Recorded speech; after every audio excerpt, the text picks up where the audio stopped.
Have you ever found yourself waking up in the middle of the night, feeling that familiar urge to use the bathroom again? You glance at the clock, it's 2:14 a.m., and you sigh because this isn't the first time tonight. You tiptoe down the hallway, trying not to wake your partner, but in your heart, you're tired of this routine. For many older adults, getting up once, twice, or even 4 times a night becomes so normal that we start to believe it's just part of aging. But what if I told you that it doesn't have to be? What if a few gentle lifestyle changes could actually retrain your body and give you back those full, peaceful nights of sleep you thought were gone for good? Before we dive in, I'd like to gently ask you to subscribe and click the notification bell. Every week we share simple, science-backed ways to help older adults live stronger, sleep better, and feel calmer in their own skin. You deserve nights that restore you, and I promise, this one small change we'll explore today can help you get there. Let's start with a truth that often gets overlooked. Waking up several times a night to urinate isn't always caused by a weak bladder. Doctors call it nocturia, but that word simply means your body is producing more urine at night than it should. The bladder is just the messenger, it's responding to what your kidneys and hormones are doing.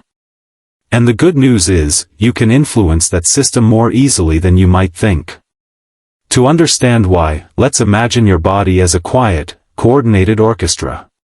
Your heart, kidneys, bladder, and hormones all play their part in the rhythm of your day and night. During the day, your body naturally makes more urine. At night, a hormone called vasopressin signals your kidneys to slow down production so you can rest. But as we get older, that signal weakens. Our bodies sometimes make just as much urine at 2 a.m. as they do at 2 p.m., which means your bladder keeps calling you out of bed. So what's the fix? The answer begins not with medication, but with balance, hydration, timing, movement, and calm. One of the most overlooked factors in nighttime urination is when you drink water, not just how much. Many people try to solve the problem by drinking less, but dehydration actually irritates the bladder and makes you feel the urge to go more often. The key is to drink plenty earlier in the day and gradually taper off by evening. Try this pattern: a full glass of water when you wake up, steady sips throughout the morning and afternoon, and smaller amounts after 6 p.m. That way your body processes most of its fluids before bedtime. Here's something surprising: what you eat with your fluids matters too. Processed or salty foods, like soups from a can, chips, or deli meats, make your body hold on to extra water. Later, your kidneys have to clear that salt out, often during the night. A study from Nagasaki University found that older adults who simply reduced their salt intake had almost a 40% drop in nighttime bathroom trips. Isn't that remarkable? Just switching from salted nuts to unsalted, or choosing low-sodium broth, can give your bladder the break it's been begging for. Now, let's talk about something that sounds unrelated but makes a huge difference: your legs. Have you ever noticed mild swelling in your ankles or feet during the day? That swelling is trapped fluid. When you lie down at night, gravity shifts, and all that fluid moves back into your bloodstream. Your kidneys get the signal: we've got extra water to deal with. And suddenly your bladder fills while you're trying to sleep. Here's a simple fix: elevate your legs for 15 to 20 minutes about 2 hours before bedtime. You can lie back on the couch with your feet propped on pillows or rest your legs up against the wall. This helps move fluid back into circulation earlier, so your body can process it before you're in bed. Many people find that just doing this one step cuts their bathroom trips dramatically within a week. I remember a man named Robert, a retired carpenter in his late 60s, who told me, "I swear my bladder's got an alarm clock." He was up every 2 hours. I suggested he try this leg elevation trick while reading the paper each evening. A week later, he called to say, "I don't know what magic that was, but I only got up once last night." It's not magic, it's how your body works when you give it a little help. Now, let's move to something more emotional, because the bladder isn't just a physical organ, it's deeply connected to your nervous system. Have you noticed how you might need to go more often when you're anxious, upset, or worried? That's your body's stress response. When your brain is alert, your bladder becomes alert too. You can't separate the two. I once worked with a retired teacher named Helen. She said evenings were her hardest time. She'd get into bed, turn off the lights, and suddenly her mind would replay every worry of the day. Her bladder followed suit, waking her up 3, sometimes 4 times a night. When she started a simple habit of writing in a journal before bed, just jotting down her thoughts and a few things she was grateful for, her symptoms changed within weeks. She told me, "It's like my mind finally stops talking at night." That calmness translated into longer, deeper sleep and fewer bathroom trips. That's the power of your nervous system. When you teach your body that it's safe to rest, your bladder rests too. You can strengthen this response through gentle breathing before bed. Try inhaling through your nose for a count of 4, holding for 7, and exhaling slowly through your mouth for 8. Do this 4 times while lying in bed. It slows your heart rate, lowers stress hormones, and helps your bladder quiet down naturally. Now, about your evening habits, light exposure plays a big role. Your body's sleep and bladder rhythms follow your internal clock, and that clock is set by light. Bright screens from TVs and phones trick your brain into thinking it's still daytime, delaying the release of both melatonin and vasopressin, the hormones that help you stay asleep and retain water.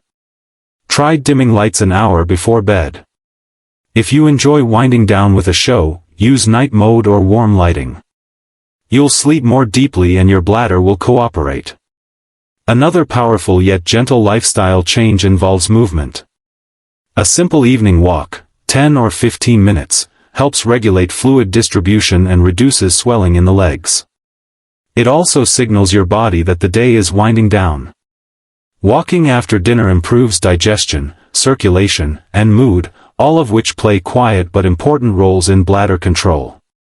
Now, let's talk about strengthening your body's foundation, your pelvic floor. These are the muscles that support your bladder, uterus, and bowel. With age, they naturally weaken, which can make the bladder more reactive. Fortunately, rebuilding this strength doesn't require a gym. Try the slow lift exercise. Imagine stopping your urine midstream, hold that gentle squeeze for 3 seconds, then release. Repeat 10 times, twice a day.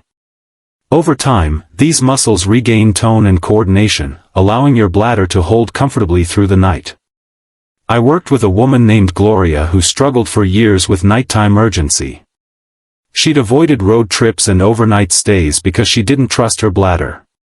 We started small, leg elevation, pelvic lifts, and evening calm. A few months later, she sent me a postcard from Alaska. "Still get up once a night sometimes," she wrote, "but I finally sleep peacefully again." Her success wasn't from drastic change, it was from consistency and trust in her body's ability to relearn balance. Sometimes, the hardest part of healing is believing that improvement is possible. Many people are told, that's just part of getting older. But that's not entirely true. While aging changes the body, it doesn't take away its ability to adapt. Dr. Andrew Weil once said that the body has an innate healing intelligence, it knows how to return to balance when given the right environment. That's exactly what these small steps create, an environment for your bladder to rest. So what does that look like in practice? Here's a simple nighttime plan. A few hours before bed, finish your main fluids for the day. If you'd like something comforting later, sip a small cup of chamomile or rooibos tea, both calm the bladder and the mind. Avoid caffeine, chocolate, or alcohol in the evening, they stimulate urine production and disrupt hormones. About 2 hours before bed, elevate your legs for 15 minutes. Then, turn off bright lights and reduce screen use an hour before you plan to sleep. Try slow breathing or gentle stretching instead. And right before bed, empty your bladder once more, never force it, just relax and let it empty naturally. If you do wake up in the middle of the night, move slowly and avoid turning on harsh lights. Keep a soft night light in the hallway so your body stays in that sleepy rhythm. When you return to bed, take a deep breath, relax your shoulders, and remind yourself that this interruption doesn't define your night. The goal isn't perfection, it's progress. Many older adults find comfort in keeping a simple, sleep journal.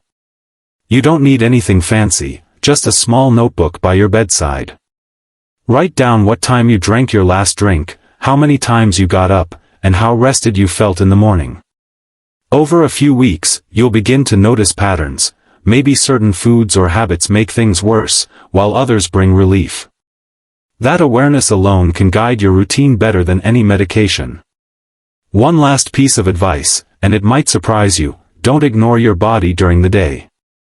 Many people go hours without drinking or using the bathroom, then overload their bladder in the evening. The bladder, like a good friend, likes regular communication. By staying hydrated and going when you first feel the need, rather than waiting too long, you train your bladder to develop steady, reliable signals. This daytime rhythm directly supports your nighttime peace. And remember, emotional peace matters just as much as physical comfort. If your nights feel restless, ask yourself, is my mind holding on to something that my body's trying to release? Let go of the day, breathe deeply, and remind yourself that rest is your right, not a reward you have to earn. Imagine tonight, you lie down, your room dim and peaceful, your legs light, your heart calm. You drift into deep sleep. Hours pass quietly. No sudden jolts awake, no racing thoughts, just the steady rhythm of rest. Morning light filters in, and you wake feeling clear, refreshed, and grateful. That's what balance feels like. And that's the gift your body gives back when you start listening to it with patience and care. So tonight, try that one simple change: elevate your legs, breathe deeply, dim the lights, and give your bladder permission to rest. You may be surprised by how quickly your body responds. And when it does, I hope you'll smile to yourself and think, all it took was a little kindness and a small lifestyle shift. Because that's the truth, your body isn't broken. It's simply asking for gentler rhythms. And once you honor those rhythms, peaceful nights follow naturally. If this message resonated with you, don't forget to like this video and share it with someone who might be struggling silently with the same issue. Every share helps someone else find comfort and hope. And remember, healing doesn't start with medicine, it starts with understanding. You deserve to rest well. You've earned that. Sleep peacefully tonight.